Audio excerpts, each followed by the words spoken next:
Hi, I'm going to be doing a video about my psychosis experiences because I did a poll about whether or not I should make a video about that, and everybody said yes. As of the last time I checked the poll, everyone said yes. It was a resounding yes. You guys really want to hear me talk about my insanity, so of course I will deliver. But first, check out my fingernails. I painted them. The paint is actually a combination of hair dye, markers, like permanent Copic markers, and an actual nail polish. So there's a bit of it's a multimedia experience. But yeah, just look up close. There's like little bits of things, because I used a nail polish that uses little bits. There's like pink and purple and a little green and a little blue. Of course, there's a good bit of blue. Good colors, very pretty. Kind of matches my hair. Look up close. I wish that the camera could pick up the fine details a bit better, but you can pretty much get the gist.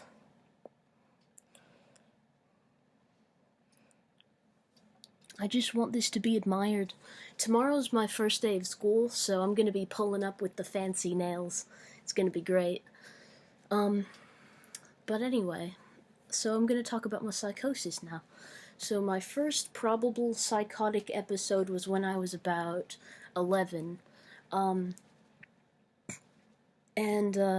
This happened during school, while I was going to school, and it lasted for a few months, I think. I believed that my, and by the way, just to cut in here, this was fully just delusions. This was nothing, there's no hallucinations in this one, just delusions. I believed that my PACE teacher, because PACE was an advanced class. Like, you get it if they think you're extra smart, they put you in PACE. So it was an advanced class, and I believed that my PACE teacher was God, but like an evil God who created the universe in order to torture me and a close friend of mine. I believed that everything in the universe, every person in it, it was all fake, except for me, this very close friend of mine, and the PACE teacher. And I thought everything else was just made up, created by that PACE teacher in order to torture me and my friend, because everything in my life at the time felt horrible, and like magically so. Like, it was so painful, and I was so miserable that I thought, there's no way that the universe just happens to be like this. It must have been created in order to make me upset and to make me miserable. And at the same time, my close friend was also kind of having a tough time. So I felt that it must be that this was created to be this way. It must be intentional. It couldn't be an accident. So I believed that, and I had a plan to escape by murdering that friend and killing myself. So, obviously I never ended up carrying that out, but, and in fact my plan to murder her was actually a lot more detailed. Like, you know what, I'll tell you everything. I'll tell you everything that I wanted to do. So I wanted it to be like a spectacle. I wanted everyone to see my pain. Even though I didn't believe anyone was real, I still wanted them to see my pain and believe that I was, like, crazy. I wanted people to think I was crazy. Which it might sound weird to you, because, like, then you might start to believe that I'm making all of this up in order to seem crazy, but I have no... I couldn't possibly believe that I'm not, because of all the shit that I've been through and all the shit that I've believed throughout time. So, anyway, but I wanted people to think I was crazy, and I knew I was. Like, I had some self-awareness about this, but not enough to, like, make me not believe what I believed. I mean, I actually did kind of question it a bit, whether or not this was real, but I mostly believed it for a few months. But anyway, I planned on killing my friend and then starting a fire in the house and like cutting off pieces of her, cooking it over the fire and eating it. Like, because I was curious about what human flesh tasted like. I was just like curious, so I thought I might as well seize my only opportunity to find out.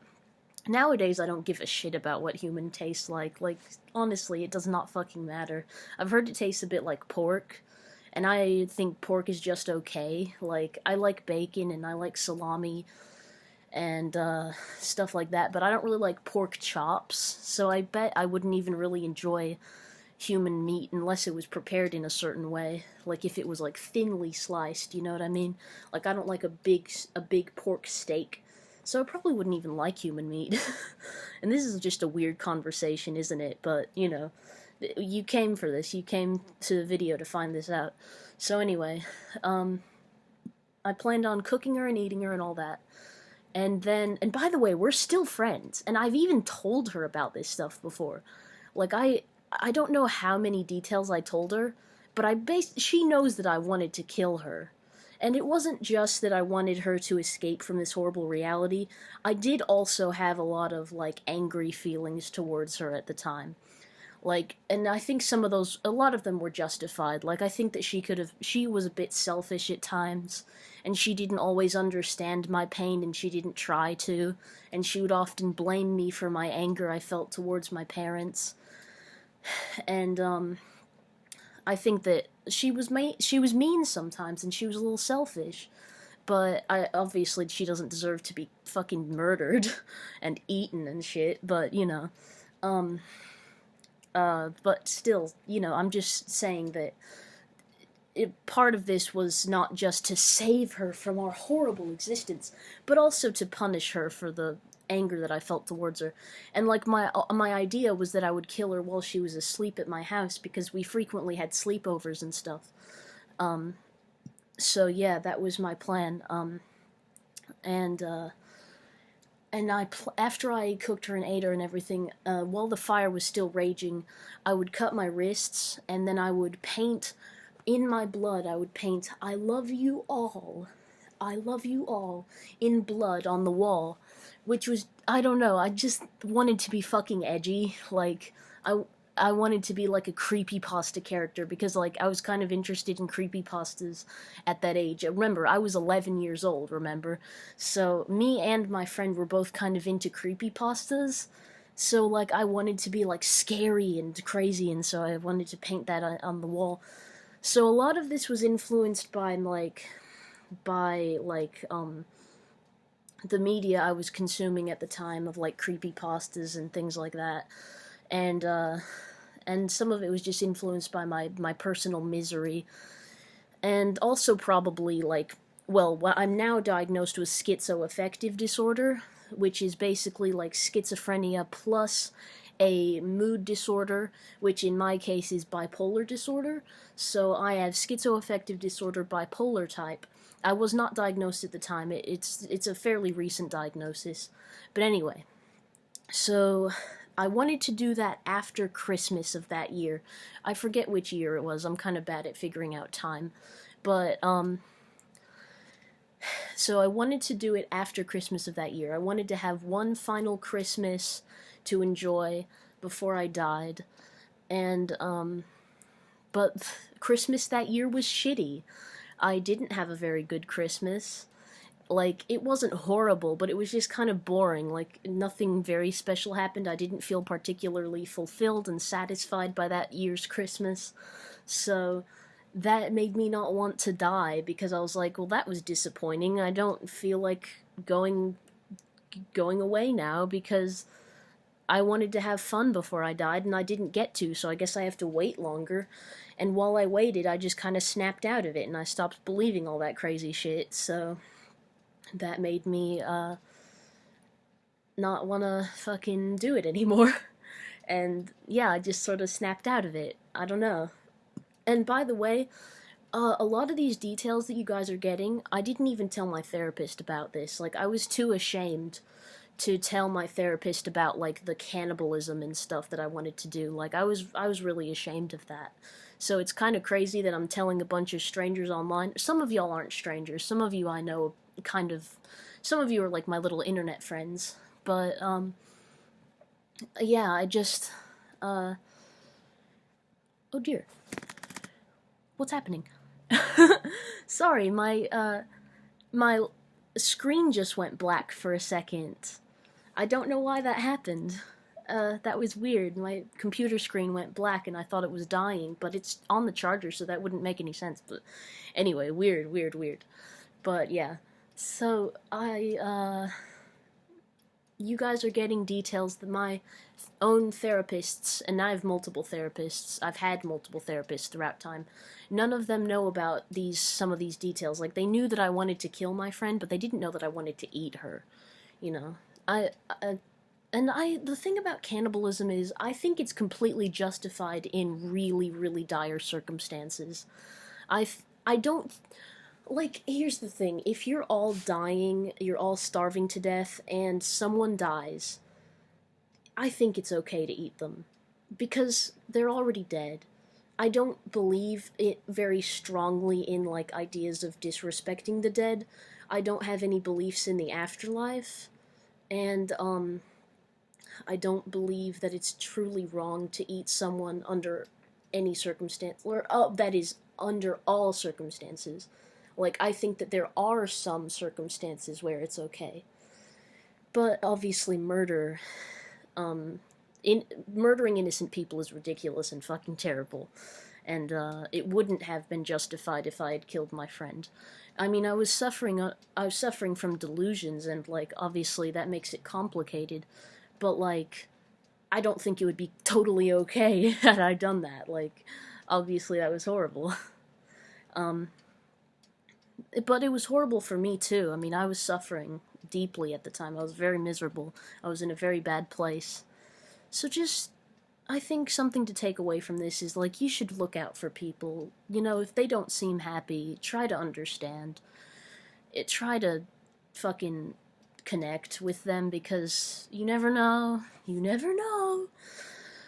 Yeah, but anyway, after that, like, years later, and around October of 2022, I had another crazy episode. This one was different. This one, I was pretty happy during it, for the most part. Especially during the beginning of it, I was very happy.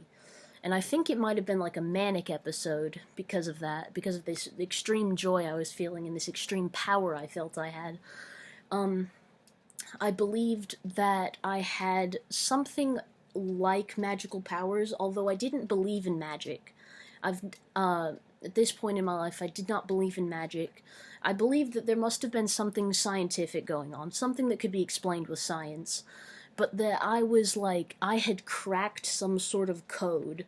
I had figured out some way to live some kind of lifestyle that would cause me to be, like, a lot stronger, smarter, and most importantly, healthier than the average person. And I believed that there were certain strange things going on with my body. Like, I believed that my bones were getting stronger, and, like, my body was growing faster than everybody else. I kind of thought that I was taller and bigger than I used to be. Like, not fatter, but, like, stronger and taller than I used to be. Like, I thought I was growing at exponential speeds. Or, yeah, like, that's basically what I thought. And, I believed that there was something I had figured out in my life in order to cause this, and I think I was taking a lot of drugs at the time, but I do not think that those drugs completely caused all of the delusions I was having. I think that they probably exacerbated them, but I don't think they were the root cause. When you consider that I had already had a delusional episode before this, many years earlier, and that was not at all related to drugs. I was taking no drugs, no medications. I was only having, like, a cup of coffee a day. So, like, that's the most, substances I was having. That was it. So, nothing that could cause a complete break from reality like that.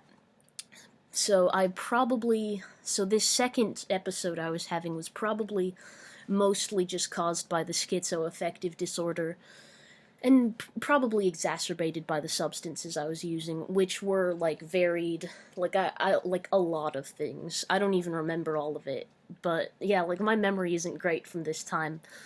But yeah, I was using a lot of stuff. Nothing like super hard, no super hard drugs. I've never used very hard drugs, like very, very hard drugs, but just a wide variety of medium hard drugs, like, you know, and like multiple a day and stuff, and I would mix them and things like that. And also, that's not the end of the delusions, by the way. There was more. So I also believed that, like, okay, so there was this one day where I wrote down a bunch of stuff that I figured out, quote unquote, that I can barely remember now, and it very much frustrates me because I wish I could remember everything I wrote down in that note. It was like a series of notes, like I think front and back of like 2 pages, maybe. I I think front and back of 2 pages. I think of like lined paper, or maybe copy paper, but that doesn't matter. It's just a small detail. What kind of paper it was written on doesn't matter, but I just wish I could remember every little detail of this, but alas, I cannot. But I wrote down a bunch of stuff, and it was written really weirdly. Like, I would write little puns and little jokes and things within it, but it was also supposed to be, like, serious, very serious information that was like, wow, I've cracked the code. This is how you live. This is what you do. This is how you fix your mind and live a more productive lifestyle. And I think part of the concept was that, like, mental illness doesn't exist. Like, either I believed that it was all made up, or that I had found the solution to it, so it effectively doesn't exist anymore once you do all these things that I listed. It was kind of like a to-do list of, like, things that you have to do, and I think it involved, like, I think one of the steps was, like, remember every mistake you've ever made. And, think about how it was your fault, think about how it wasn't your fault. Like, you have to think about a bunch of shit and, like, look at it from different perspectives. It might have been good advice, frankly. Like, I might have made it so that people think more critically about, their lives and things, like, but it's a little ridiculous, right? Like, think about every mistake you've ever made. That might not have been it. It may have been more like, think about the biggest mistake you've ever made. Something like that. But I know it had something to do with mistakes. But that was just one of, like, many steps. There were many steps involved, some of which were very different, very unrelated. And it all just had to do with reflecting with yourself and things like that. But I don't know how I believed that connected to, like, physical health and things like that. There were other strange things I was doing at the time where, and by the way, I'm going to go back to the notes in a second. I'm going to go back to the notes because I'm not done talking about that. But as a side note, there were other strange things I was doing that I thought were helping my body, like,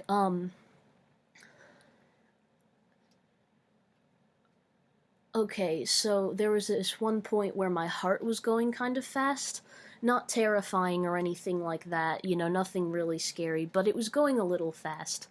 So what I did was, I had like a cup of water, and I stuck my hand in it, and then I squeezed, and I squeezed, and I squeezed, and I told myself, and I was alone in my room. It was like early morning, like before the sun had come up, and I was just sitting in my room, squeezing my hand in a cup of water and thinking to myself, this is a model of a heart.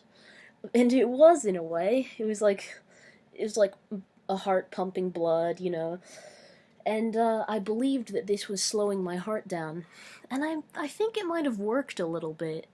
Like, the heart can kind of synchronize with rhythms sometimes, so I believed that I was kind of fixing my heart a little bit by doing that.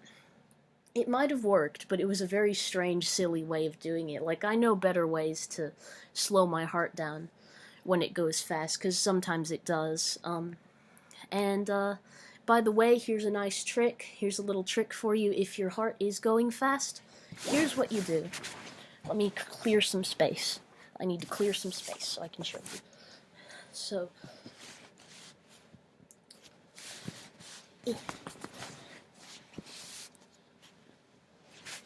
do like this. Hold your knees up to your chest, and then like hold them like this, and squeeze. And while you're doing this, it's a good idea to, there's this ASMR out there. There's ASMR that's like, a heartbeat, and it's like a nice, steady, slow rhythm, a relaxing rhythm, and your heart will kind of sync up to that. Like, it's going to take some time. You're going to be uncomfortable for a little while, but another fun fact, another thing to remember is that a fast heartbeat is not the symptom of a heart attack. Or at least it's not a guaranteed heart attack. I mean, the symptoms of heart attacks are very varied. Like, there's a million different ways a heart attack can manifest. Some of them are asymptomatic, meaning you don't have any symptoms at all. And that is especially common with biological females. So, if you're biologically female, then, you know, your heart attack may be a mystery. Isn't that fun? Isn't that great? So yeah, you just never fucking know. That's frustrating. That's terrible. You could die. But anyway, yeah. So let's get back to those notes, shall we? Now that I've taught you what to do when your heart is going fast. Those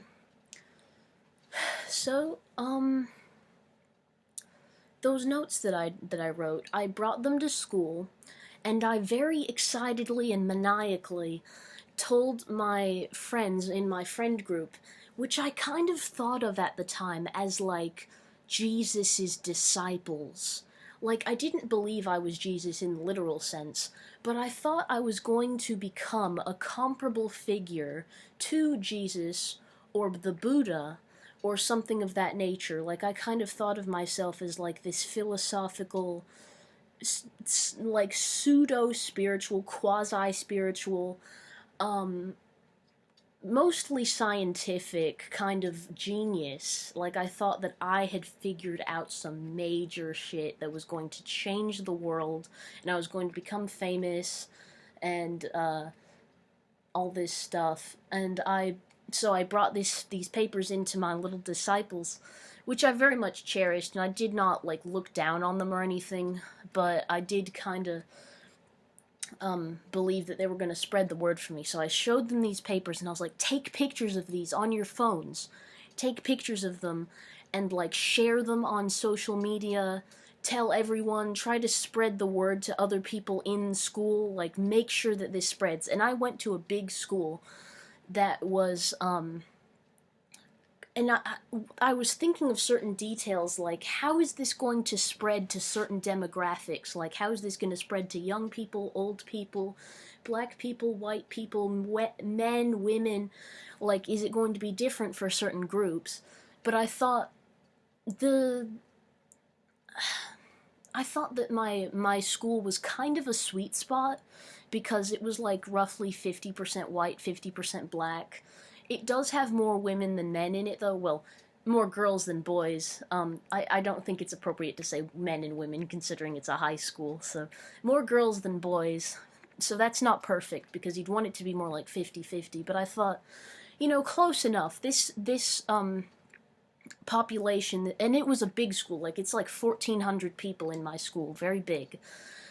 So I thought, it's pretty good that I am going to this school with, fairly good, like, demographics and a very large population. So it's great that I'm going to school here. You know, the word is going to spread to a large amount of people, and it's going to be great. And I got really confused that day, and I thought that, or maybe it was the next day, like, it's very blurry in my mind. But around that time, I'd gone to school, and I believed that, like,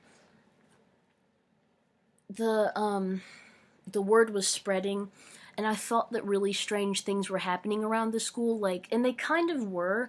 Like, coincidentally, it was kind of a chaotic series of days after that, where, it's really hard to remember, I'm very sorry, but people just seemed to be acting differently in very subtle ways. But it was probably in my head. It was probably just in my head. But they seemed to be acting differently in subtle ways, and they seemed to be questioning things, like questioning the nature of society and stuff like that, like being free thinkers who were able to like think critically about the way they were treated and stuff like that, and seemed to be disobeying and stuff like that, and seem to be like communicating more with each other or doing their own things on these computers. We had computers at school, and yeah, like where everyone gets a free computer to use. You don't get to keep it, but you know, you get to use it during the school year for your all your like work and stuff, all your websites for schoolwork, you know, Schoology and things. You know, Schoology. Do you guys know that? You know, if you know, you know. Um, some people call it Schoolology. It's not called Schoolology. It's Schoology. You fucking you little snail, you absolute mollusk. But anyway, so I thought that people were kind of doing their own things on these computers and sort of like exploring themselves through like media and kind of learning about themselves and becoming like more mature in rapid time. Like, I don't know, they were they were like researching things that they were interested in and like listening to their own music and just taking care of themselves more. Which I know that like using the computer is not a great way to take care of yourself, but it can be. Like if you engage in media that makes you happy and you learn things, you can learn a lot on a computer and stuff like that. Like, and I thought they were like taking an independent route, like no longer relying on these teachers to tell them what to do, but using their own resources that they had at hand to really explore what made them happy and what interested them, instead of just being controlled by these teachers. And it really made me happy, and I believed that I had a lot to do with it. Like I thought that I had started a revolution. And after a while I believed that like everyone had seen it, or at least the vast majority of the school had seen it, and I thought that it had probably escaped. And by the way, a lot of what I wrote down was like sorry, I have to scratch my throat. Yeah, I scratched my throat with my tongue. Isn't that weird? Like I scratched my throat with my tongue a little bit. I don't know if anyone else does that, but yeah. Anyway, it only works kind of well because the tongue isn't that scratchy. If I had like a cat tongue, because like cats have like little spines on their tongue, they have like little sharp spiky spikes. If I was a cat and I scratched my throat with my tongue, oh boy, that would hit the spot. That would hit the spot. Anyway, what was I saying? I don't remember. Saying something about the notes. I believed that they had spread around the school and they had spread outside of the school, and probably people. And right. So in my notes I stressed that like to communicate these ideas to other people, you have to do it subtly. You must be subtle. You must not be alerting anyone who could be like against this, because I thought that it was kind of revolutionary and it was going to make people question authority, and therefore authority must either not know, or you can only tell people that you really trust that are within authority. Because you know, obviously not every teacher is completely evil. Some of them have good intentions. I think that the type of person who's attracted to the job of a teacher is probably someone who wants to control people. Like, it's a little bit comparable to cops, if I'm being honest. I think that if you want to be a teacher, you might have an attraction towards like authoritarian values. You might be one to want to be the authority and want to control people and like stuff like that. You know, you might be an asshole, but not every teacher is like that. You know, individually speaking. So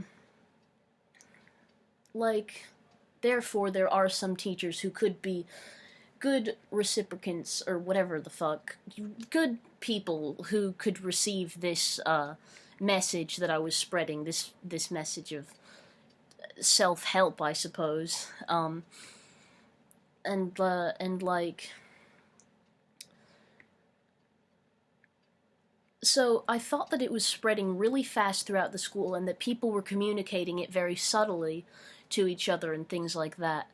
And I thought that they were doing that. And after a while, I believed that it had spread to the people at Google. And this is where it transitions. This is where I'm going to start talking about all the computer madness. So I thought that the people at Google headquarters had discovered my message, and they were paying attention to me. I thought that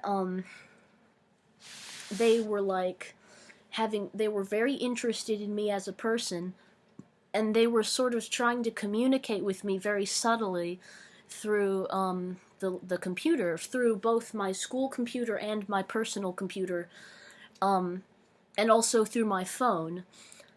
And I think that I might have had a few hallucinations, like relating to the computer, like seeing things on the computer that weren't there. I'm not really sure. But, oh, also, before we get into all the computer stuff, I should mention there was this one day at school where, since I believed that there was so much happening at school, since I believed there was so much, like, changing, so many, like, the power dynamics changing, I felt that the kids were kind of rising up and being more heard and more understood and more cared about and more valued. I, therefore, in one of my classes, I was like, we had a test, and I doodled a peacock on it as like a symbol of pride, like, you know, the phrase, like, proud as a peacock, you know what I mean, like, being, oh my god, my mom's yelling, she's yelling at the cats. You know, I wanted something that represented pride and beauty and, like, majesty and stuff like that, so I doodled a little peacock on my test, and the teacher yelled at me, like, don't draw on your test, and so he gave me another test. And of course I doodled on that one too. I tried to draw another peacock. So he got it, he grabbed it from me, and he said, get out. So I went out of the classroom, and I went to the office, and, well, before I went to the office, I went into another teacher's room, a teacher who I have nothing against, who was actually always very kind to me, and I knocked down a bunch of stuff in her room, like, I kind of trashed the room. I made sure not to break anything. I did not break a single thing, but I, like, knocked down some chairs and some tables and stuff like that, and I just made a mess. And she wasn't in at the time, like, the room was empty, it was just me, but I kind of thought that there were cameras in there, like, watching me, and I mean, there might have been, like, you know, I'm not sure if there's a camera in every classroom in the school.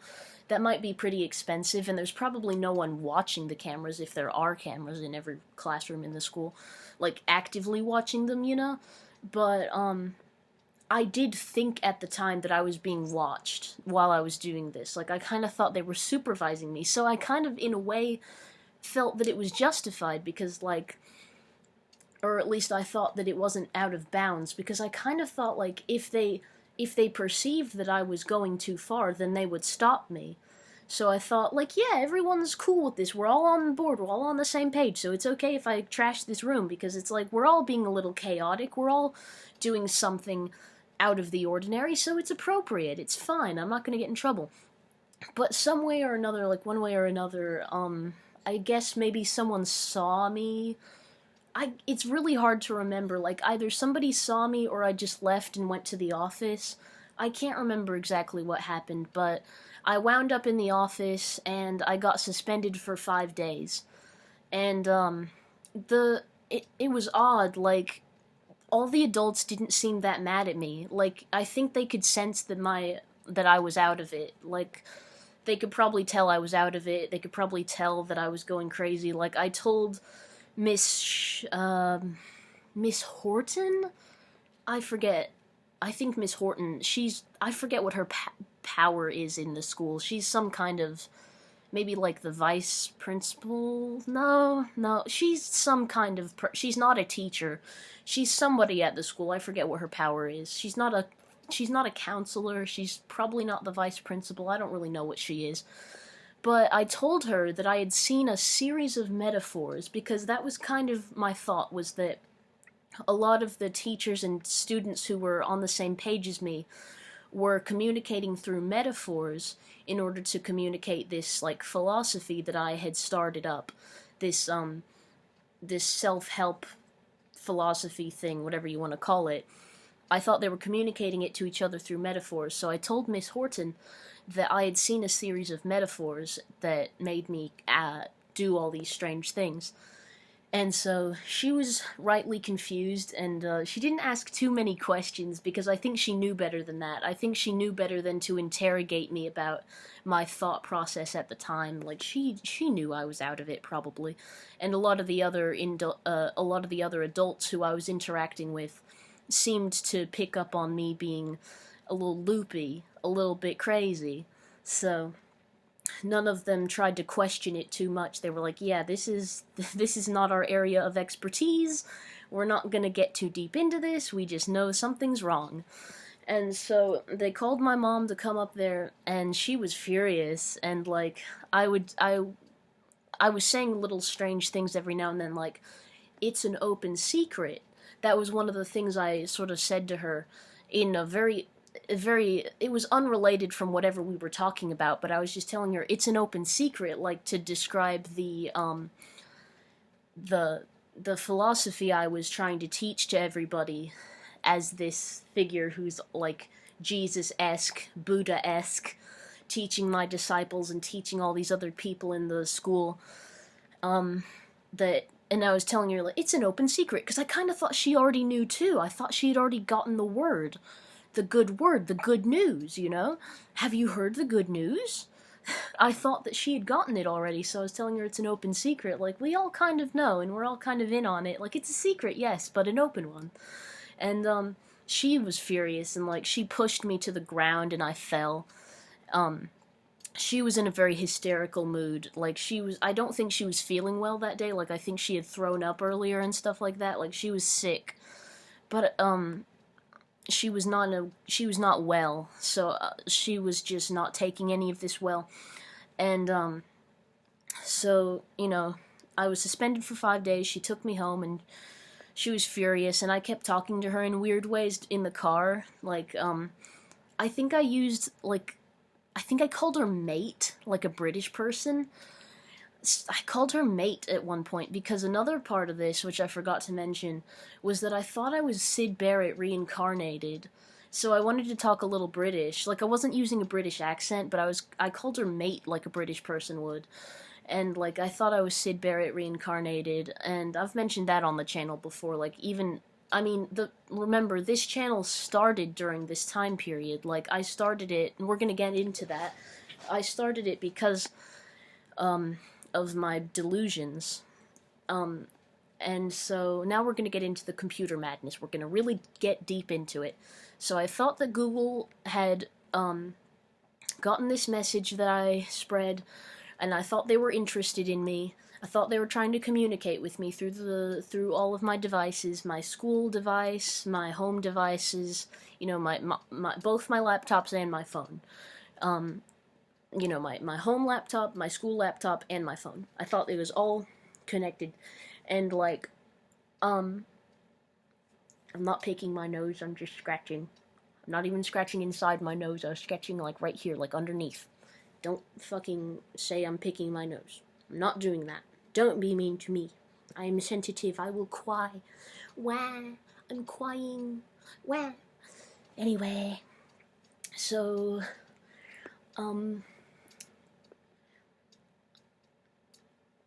I thought they were communicating with me, and I kind of thought that they might end up giving me a bunch of money, or giving me, like, a job at Google. Like, I thought that I was so special that they were gonna come to my house and give me a job at Google, and I thought they were gonna fulfill a lot of my dreams. Like, I thought maybe they would get members of Pink Floyd to, like, meet me and stuff. Like, the living members of Pink Floyd. Who's still alive in Pink Floyd? I think it's just David Gilmour and Roger Waters, right? Like, Rick Wright. Oh yeah, and Nick Mason. Nick Mason, David Gilmour, and Roger Waters. Those are who are still alive. Rick Wright and Sid Barrett are dead. Yeah, yeah, yeah, yeah. That's right. Pee Wee Herman died recently, guys. Rest in peace, Pee Wee Herman. I loved him as a kid. I watched his show obsessively. He was like one of my favorite guys during my childhood, and now he's fucking dead. Rest in peace, man. I love Pee Wee Herman. I don't give a damn about him going to an adult theater or whatever and, like, jerking it. Like, he's an adult, he can do what he wants. I don't care if he's Pee Wee Herman, he's a fucking grown-up and he can do what he wants, and if he was jerking it at an adult theater, that's his business. I don't even know if he was jerking it. Like, I just know that he went to an adult theater and saw, like, pornographic stuff, but, like, that's his business. He is a grown man. He didn't do shit. I don't give a fuck. If I'm missing any details about that story, then forgive me, but as far as I know, all he did was go to a sexual pornographic theater and possibly jerked off. Maybe he didn't. I don't know if you're allowed to do that, if you're allowed to jerk off, but I'm pretty sure, like, he didn't do anything wrong. I'm pretty sure he was just doing what he wanted to do as a grown man, you know? Anyway, that's completely unrelated, but I love Pee Wee Herman, he's a good guy. So, I believed that Google might fulfill a lot of my dreams, like they thought I was a special person, a special little genius person, and that they were going to help me, like, get a good start on life. They were going to give me some money or maybe give me a job at Google, and they were going to let me meet Pink Floyd and, like, just make me a really happy person and really help me and hook me up. And, that, of course, never happened. And, so because I believed all of these strange things were going on, like, I thought, sometimes the YouTube recommendations I was getting were them communicating with me and stuff like that. So in order to communicate back and let them know that I know that they know, let them know that I know that they know, I made a YouTube channel. And that's why this started. That's why I started all this, because part of it was just a creative outlet, you know, I just wanted to keep creating. I had a very strong drive at the time to create, you know, like, I think probably a little bit of it was the mania. I probably was having a manic episode. My doctor never officially said whether or not I was. I was officially diagnosed with schizoaffective disorder, but my doctor never said, oh, you're having a manic episode right now. You know, they never said anything like that. It was acknowledged that I was psychotic, like, that was understood, but it wasn't really said that I was manic, but I think I was. I do strongly suspect that I was. Like, I was really happy, and I was really, like, self-confident and believing that I was a special magical person, and a lot of that, well, not magical, but you know what I mean, like, a very special, philosophical, quasi-spiritual person. And that, like, I had cracked the code and figured out the secrets of the universe. And, so, what am I saying? What was I saying?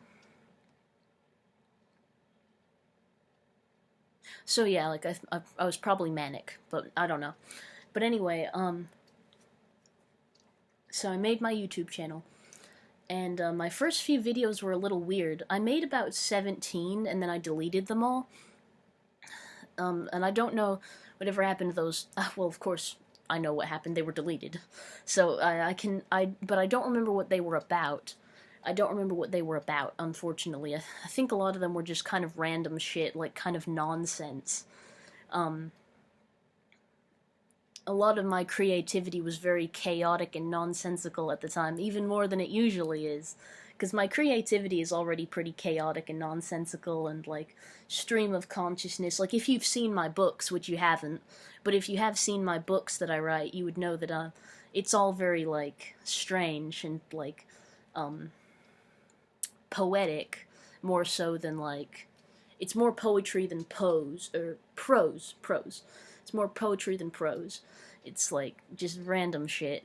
I also was scared. This is where it starts to get uncomfortable and scary. This is where it stops being fun.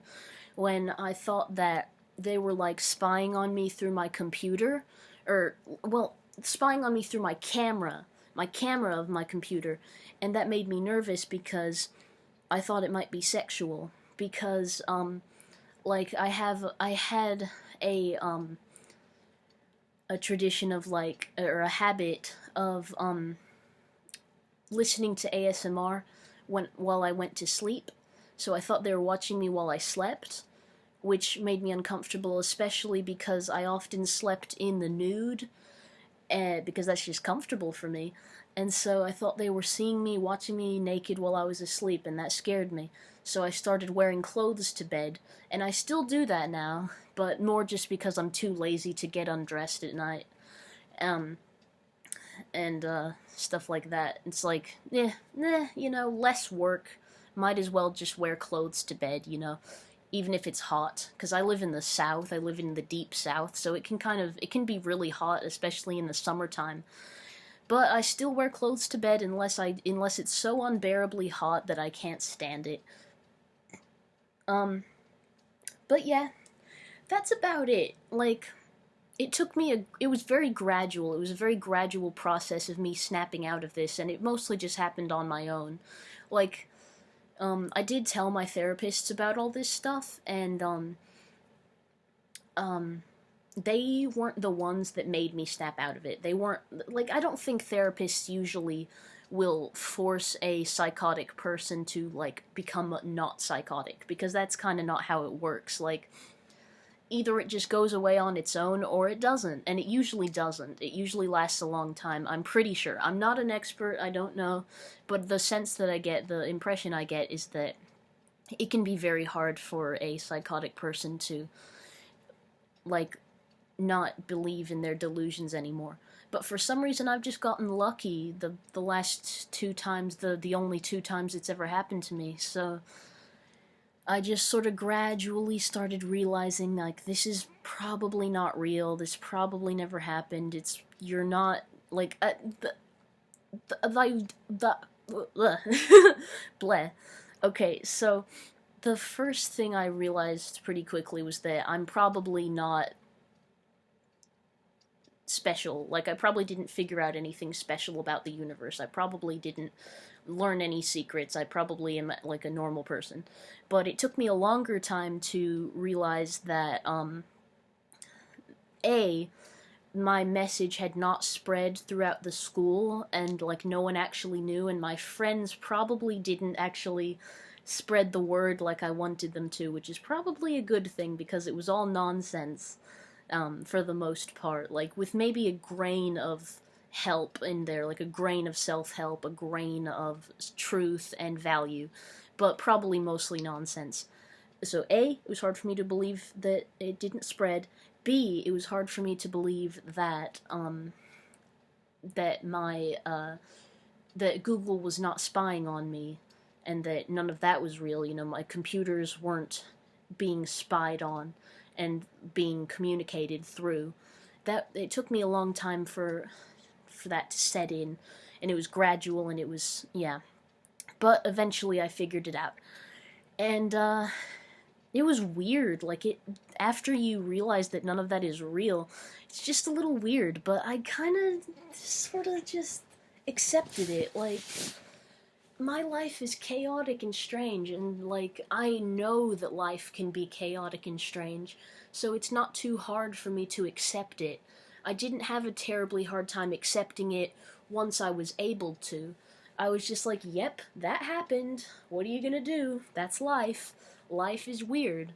And I'm not terribly surprised that these things happen to me specifically. Like, I'm not like, why me? Why me? Like, of course me. Of course me. I'm weird. I know I'm weird. I know I'm different. And, I, I've always thought I was crazy. I've always seen the signs of insanity. I've always been treated differently from other people, for better or for worse, but definitely for a reason. The reason is that I'm different, and, like, mentally so. You know? If you're curious, all of what I'm currently diagnosed with is ADHD, anxiety, and schizoaffective disorder bipolar type. So, it's kind of like 4 illnesses. Like, 3-ish, 4-ish, like if you count schizoaffective disorder bipolar type as being 2, because it is kind of like having 2 illnesses at the same time. So, I kind of have basically like 3 to 4 mental illnesses. And, yeah, it's just like that. I'm gonna go now.